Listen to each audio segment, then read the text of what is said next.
My daughter and grandson are dead. Forget it. I will never forgive you. My mother's words pierced the air, each syllable an icy dagger. As a child, my mother was distant and cold. I never warmed up to her. When she uttered those words over the phone, my husband's distress was palpable. Maybe you're not lying. I don't mind. Because if you are, you'll be in trouble. Her voice took on a sinister tone, chilling me to the bone. I could almost picture her smirking on the other end of the line. Good. Shall we go then? I think we are the ones who are really in trouble. I managed to respond before she hung up. My name is Lily, a 33-year-old office worker. I met my husband, Kigo, through my grandmother, who attends a tea ceremony class. I wasn't keen on meeting him. He was the grandson of someone from the class. But my grandmother insisted, saying, "Lily, please meet him just once." Reluctantly, I acquiesced. Approaching 30, I knew marriage was inevitable. To my surprise, Kigo and his family were genuinely kind. After a year of dating, I married Kigo. His family, with their prosperous business, was worlds apart from my humble upbringing. My friends and colleagues envied me, calling me spoiled. I was right that you two would get along, my grandmother beamed proudly. Kigo's family included his parents and grandmother, though his brother had passed away. Kigo had never lived alone before marriage, so his domestic skills were lacking.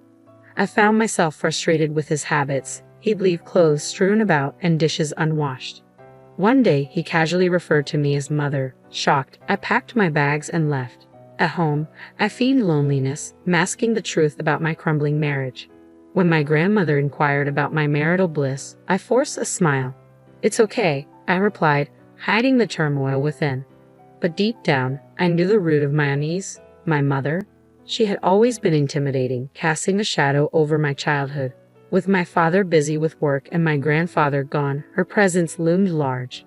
My parents' house had always revolved around my grandmother, leaving little room for warmth or connection.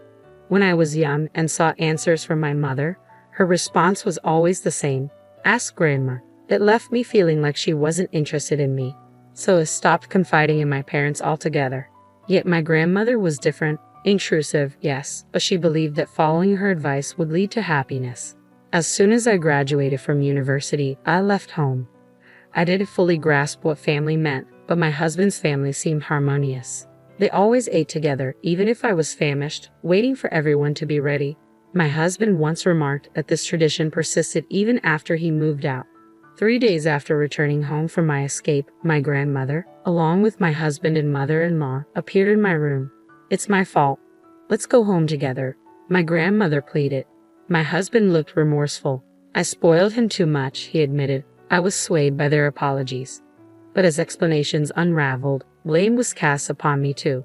My grandmother sighed, pointing out my faults. Even my mother apologized, urging me to reconcile. Feeling abandoned, I left without a word. Silent in the car, my mother-in-law broke the tension. "If housework is too much, let's eat together. I'll cook for you and Kigo." But I couldn't find solace in her gesture. "No, I want Kigo to help with the housework," I asserted. Surprised, my mother-in-law questioned, "Isn't housework the wife's job?" I retorted, "I have a job too. We're not a conventional family. Kigo will inherit the company, but that doesn't make household chores solely my responsibility." Despite my silence, my mother-in-law persisted. Finally, I confessed my pregnancy, despite being told to keep it secret. My husband was thrilled, and I knew, amidst the chaos, a new chapter awaited. My mobility had diminished since my husband was to become a father. I wished he'd be a tad more cooperative with household chores. It's as simple as that. Irritation brewed within me as I hadn't even visited a maternity hospital for examination yet. Unexpectedly, my mother-in-law's demeanor shifted. From complaints to gentle inquiries about my pregnancy, it felt like a flip of a switch. Was this a split personality? Upon returning home, I found the room surprisingly clean. "Did you clean it?" I asked my husband. "I wish you'd have kept the pregnancy a secret," I sighed. He confessed that my mother had been a nuisance, bothered by the impending arrival of our child. "I'm sorry," he said earnestly. His sincerity moved me. Perhaps I should try a bit harder. Eating at my parents' house on weekends sounded appealing. His gentle suggestion left me with no reason to refuse. Despite knowing I should take it easy, I embarked on a challenging pregnancy journey. At the maternity hospital the following week, the doctor's confirmation brought immense joy. I promised to shower our unborn child with love. Eating at my in-laws wasn't as joyful as anticipated. Their happiness about the pregnancy was palpable, especially my father-in-law and grandmother-in-law. "Come on, Lily, eat. You're carrying our precious air," my mother-in-law cooed, masking any hint of sarcasm. I reassured myself that I could manage, but as we sat for dinner the following week, I reached my breaking point. Despite my embarrassment, I mustered the courage to make a request to my mother-in-law. "I'm sorry, mother-in-law."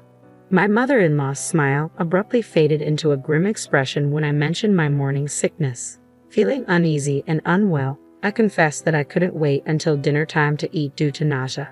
However, her response was unexpected. "Morning sickness? Didn't Keigo tell you? We have a rule to eat only when everyone is present. Please be patient," she stated firmly, catching me off guard. Her subsequent attempt at humor, calling the situation totally nasty, only added to my distress, tears welling up in my eyes. That evening, with my father-in-law arriving home late, dinner was delayed until after 8 p.m. Unable to wait, I ate quietly while my mother-in-law was out, feeling ashamed of my own actions. Later, when I returned home, exhausted, my husband chided me for being greedy at my parents' house. My attempt to explain my morning sickness fell on deaf ears. "Well, I'm a man, so I don't understand," he concluded dismissively. Overwhelmed with anger and speechless, I ceased visiting my in-laws. Instead, I feigned illness to avoid facing the discomfort and humiliation again. Each day, grappling with the weight of morning sickness, I longed for relief while cherishing the growing life within me. Despite my father-in-law and grandmother-in-law's gentle reminders to take it easy, my mother-in-law's relentless insistence on my presence became a source of stress. Her incessant calls only worsened the situation, leaving me with a pounding headache.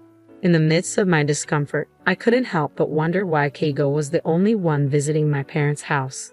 The pressure from my mother-in-law weighed heavily on me, pushing me further into isolation. "I have severe morning sickness," I sighed, hoping for some understanding.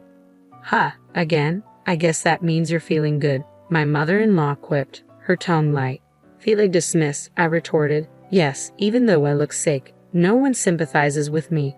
Just because you didn't have morning sickness doesn't mean everyone else is fine." Apologizing for the bad signal, she hung up. Frustrated, I packed my things and returned to my parents' house, entering the second half of my pregnancy. When I mentioned to my husband about wanting to stay home early, he casually brushed it off. Despite frequent calls and messages, I ignored them, feeling overwhelmed. Even my grandmother, usually gentle, expressed her displeasure, refusing to offer assistance. Despite the strained relationship with my in-laws, one silver lining was more time with my mother. Confiding in her, I revealed the tension with Keigo and his mother. Keigo's indifference towards household chores and occasional outbursts left me scared and isolated. When I approached my mother-in-law, she urged me to be patient, even after I showed her a bruise from one of Keigo's outbursts. Now, contemplating divorce after the baby's birth, my mother listened in silence, her expression stern. "Yes, I understand," she finally replied.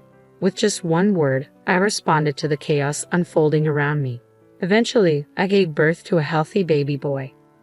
When labor pains struck, I reached out to my husband, but his cold response left me feeling faint. "I can't go. I'm busy with work. Just let me know when you're discharged," he said, indifferent to the impending arrival of our child. His callousness fueled my anger, so when the day of discharge arrived, I chose not to inform him, and strangely, he didn't reach out either. As I made my way back to my parents' house, my phone rang. It was Keigo, demanding to know why I hadn't returned home yet. His voice, filled with frustration, echoed through the room. Silent shock engulfed me when my mother uttered her unforgivable words. "My daughter and grandson are dead. Forget it, and I will never forgive you." It was outrageous. Then, a voice, unfamiliar yet somehow familiar, spoke nearby. It was Keigo's mother. Accusations flew, and my body trembled with disgust. My mother intervened, suggesting we involve the police to address the abuse I had endured. With a firm hand, she ended the call and enveloped me in a tight embrace, offering the comfort I desperately needed. It was the first time my mother had hugged me in such a way, and in that moment, I felt an overwhelming sense of relief knowing she was by my side. As I watched my son sleeping peacefully with my mother, my grandmother returned, her footsteps echoing loudly. "What the hell? You're still alive?" she exclaimed, her frustration evident. A call from Keigo's mother had stirred her ire, and now she demanded an apology. Reluctantly, we accompanied her back to the in-laws' house. But upon arrival, tension hung thick in the air. My mother-in-law and husband greeted us with cold stares. "Oh, isn't he our cute heir?" my mother-in-law cooed, reaching for my son, but I recoiled involuntarily. "Don't touch me," I snapped, surprising myself. An argument erupted when my husband dismissed my concerns about divorce. His fear was palpable, faced with the possibility of separation. My mother-in-law's accusations only added fuel to the fire. "You should apologize. The police are exaggerating," my husband insisted, but I stood my ground.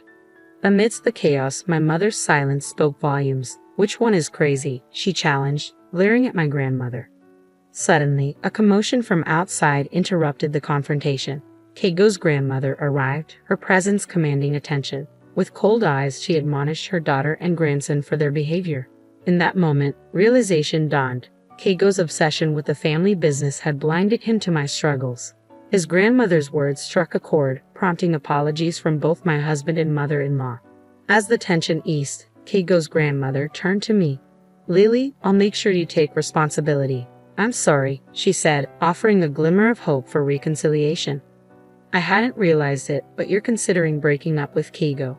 However, I'd be delighted if you visited me again. Thank you for your assistance," the grandmother-in-law expressed sincerely. Glancing at my awkward grandmother, she continued, "You were insistent, so I arranged a matchmaking between our grandchildren. Lily and her mother were lovely people, but what about you?" My grandmother blushed furiously, clearly uncomfortable. As my husband and mother-in-law sat in stunned silence, I bowed deeply to my grandmother-in-law and took my leave from their house. Upon returning home and packing our belongings, my grandmother confronted us. "Where do you think you're going?" "I won't allow you to do as you please," she asserted, echoing my mother-in-law's words. "Your mother-in-law insists that you cannot divorce her son until you, Lily, have had a child. I've had enough." Later, my mother revealed that my father had been involved with another woman, for which my grandmother blamed her. When my mother demanded a divorce, my father refused to allow me to leave with her. My mother regretfully admitted that she should have fled with me to spare me from suffering. Her words brought tears to my eyes. Eventually, both my mother and I divorced our respective partners. My father initially resisted, but evidence of his affair forced him to comply. Learning of his betrayal shattered my perception of him, and I vowed never to see him again. My mother also sought compensation from my grandmother for the distress she caused. Keigo's family faced consequences too.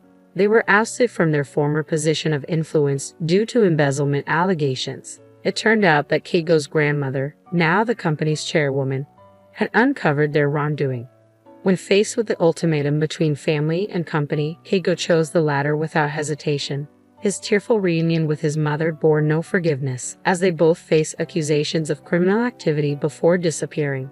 Despite the turmoil, life improved after our divorces. My mother and I rented a small room and began living together, finding solace in each other's company. I named my son, "I Am You," a testament to our newfound independence. My mother flourished on her own, rediscovering her passions and hobbies. Colleagues noticed her increased happiness, and even at my part-time job, I found myself smiling more. Through living together, I learned more about my mother, her talents, preferences, and dislikes. Grateful for everything she had done for us, I thanked her sincerely. Moving forward, I vowed to embrace the future alongside my precious family, strengthened by the bond between my mother, my son, and me.